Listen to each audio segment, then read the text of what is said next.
ప్రేమైన దేవుని బిడ్డలారా, ఎప్పుడైతే అక్కడ వారికి ఆహారం పెట్టాలనేటువంటి ఆలోచన యేసుక్రీస్తుకు వచ్చిందో ఫిలిప్పుతో మాట్లాడుతున్నాడు. ఇక్కడ ఇద్దరు మనుషుల్ని మనం చూస్తాం. ఒకరు ఫిలిప్పు, రెండు ఆంద్రేయ. ఫిలిప్పు మాట్లాడేదానికి ఆంద్రేయ మాట్లాడేదానికి చాలా తేడా ఉంది ప్రేమైన దేవుని బిడ్డలారా. అది కొద్దిగా ఆలోచన చేద్దాం. ఫిలిప్ ఏమంటూ ఉన్నాడు చూడండి, 7వ వచనం. అందుకు ఫిలిప్పు, వారిలో ప్రతి వాడును కొంచెము కొంచెము పుచ్చుకొనుటకైనను 200 దేనారముల రొట్టెలు చాలవని ఆయనతో చెప్పెను. ఆయన శిష్యులలో ఒకడు అనగా సీమోను పేతురు సహోదరుడైన ఆంద్రేయ, ఇక్కడ ఉన్న ఒక చిన్నవాని యొద్ద 5 యవల రొట్టెలు 2 చిన్న చేపలు ఉన్నవి.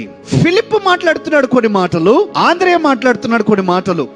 ఫిలిప్ మాట్లాడే మాటలు సమస్యను చూపిస్తూ ఉన్నాయి, ఆంద్రేయ మాట్లాడే మాటలు పరిష్కారాన్ని చూపిస్తూ ఉన్నాయి. నా మాటలు మీరు గమనించండి. ఫిలిప్ మైండ్ సెట్ ఏంటంటే, oh God, we're facing a big problem అని ఫిలిప్ అంటూ ఉన్నాడు. ఆంద్రేయ ఏమంటున్నాడంటే, Jesus, this could be a solution.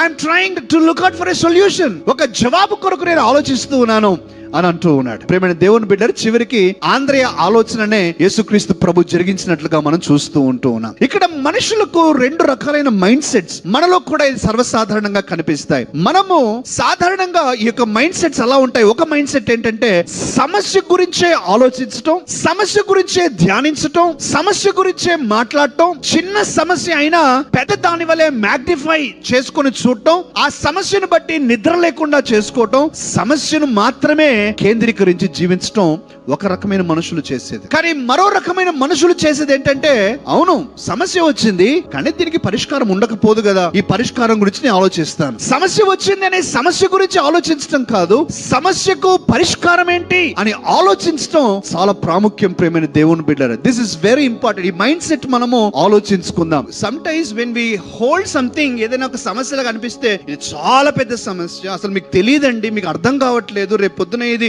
మన జీవితాన్ని తలకిందులు చేయగలిగిన శక్తి సమస్యకు ఉంది అన్నట్టు ఇంట్లో సమాధానం లేకుండా చేస్తారు కొంతమంది. We don't have to do that. సమస్య వచ్చింది, it's okay. Can we think about a solution for it? Can we think about a solution for it? మీకు గుర్తుందా ప్రేమ దేవుని బిడ్డలారా, ఇజ్రాయేలీయులు మోషే 12 మందిని ఏర్పాటు చేసి కనాను దేశానికి పంపిస్తే 10 మంది అంటూ ఉన్నారు, అయ్యా ఇదిగో వాళ్ళు ఎంతో గొప్ప వాళ్ళు ఉన్నారు, అక్కడ నెఫీలు ఉన్నారు, మనుషులు తినేస్తూ ఉన్నారు, మేము మిడతల మాదిరి కనిపిస్తూ ఉన్నాం, అయ్యా ఎంతో కష్టం ఉంది. అదే పరిస్థితిని, అదే సిచ్యువేషన్ ని చక్కగా కాలేబు, యెహోషువ ఎంత నీట్ గా చెప్పారు. అయ్యా అవును అక్కడ ఉన్నారు సరే, కానీ వారికంటే మనం బలవంతులం. వారు ఉన్నారు కరెక్టే, అక్కడ కష్టాలు ఉన్నాయి, కానీ మన దేవుడు మనకు తోడుగా ఉంటే మనం జయించగలం. అవును అక్కడ ఇబ్బందులు ఉన్నాయి, కానీ దేవుని కృప మన మీద ఉంటే ఆ దేశాన్ని మనము పరిపాలించగలము, మనమే వారిని భక్షించేస్తాం అనేటట్లు వారు మాట్లాడుతూ ఉన్నారు. ఈ రోజు నేను అడుగుతా ఉన్నాను, are you a person who is focused on problems or a solution?